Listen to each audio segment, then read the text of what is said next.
Herb Baumeister was an enigma. To the outside world, he was a successful businessman. He had a family. He ran a chain of thrift stores. He was living the American dream. But beneath this carefully constructed facade, a monster lurked. Baumeister harbored a dark secret, a horrifying double life that would shock the nation. He was a suspected serial killer preying on young men and teenagers. Baumeister's story is a chilling reminder that evil often hides in plain sight. It wears a mask of normalcy, blending in with the mundane. It thrives on deception, lulling its victims into a false sense of security. And when the mask finally slips, the truth is far more terrifying than anyone could have imagined. The contrast between Baumeister's public persona and his hidden depravity is stark. It speaks to the duality of human nature, the capacity for both good and evil that resides within us all, and it forces us to confront an unsettling question. How well do we really know those around us? The idyllic name Fox Hollow Farm belied the gruesome reality that lay hidden within its 18 acres. Located in Westfield, Indiana, this sprawling property was meant to be Herb Baumeister's sanctuary, a place where he could escape the pressures of his double life. Instead, it became his hunting ground, a graveyard for his victims. The truth about Fox Hollow Farm unraveled slowly, piece by piece, like a macabre jigsaw puzzle. Rumors and whispers swirled around Baumeister, fueled by his increasingly erratic behavior and the unexplained disappearances of young men from the area.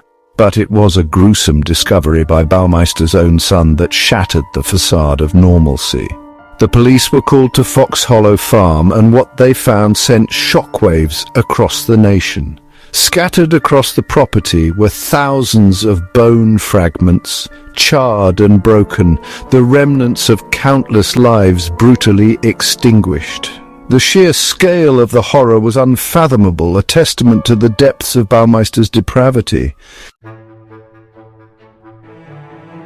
Herb Baumeister's reign of terror was as calculated as it was cruel. He preyed on vulnerable young men, often gay or struggling with their sexuality. He used a fake name, Brian Smart, to lure them into a false sense of security. He frequented gay bars, presenting himself as a charming and successful businessman, offering drinks, drugs, and companionship.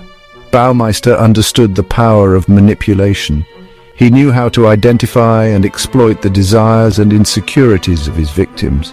He offered them an escape from their troubles, a chance to let loose and have some fun.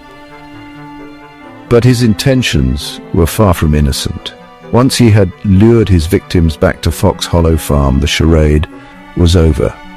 The true nature of his intentions was revealed, and the nightmare began. The victims, trapped and terrified, had no escape from the horror that awaited them. The case of Herb Baumeister is a chilling reminder that monsters can lurk in the most unexpected places. It is also a stark illustration of the devastating impact of unchecked violence and the importance of bringing perpetrators to justice. While Baumeister's suicide robbed his victims of their day in court, the ongoing efforts to identify his victims offer a glimmer of hope.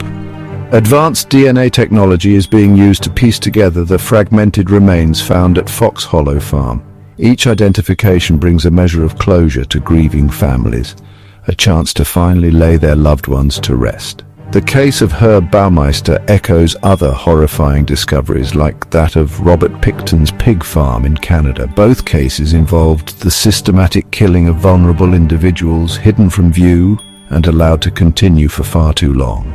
These cases serve as a stark reminder of the darkness that can reside in seemingly ordinary people and the importance of vigilance and awareness in preventing future tragedies.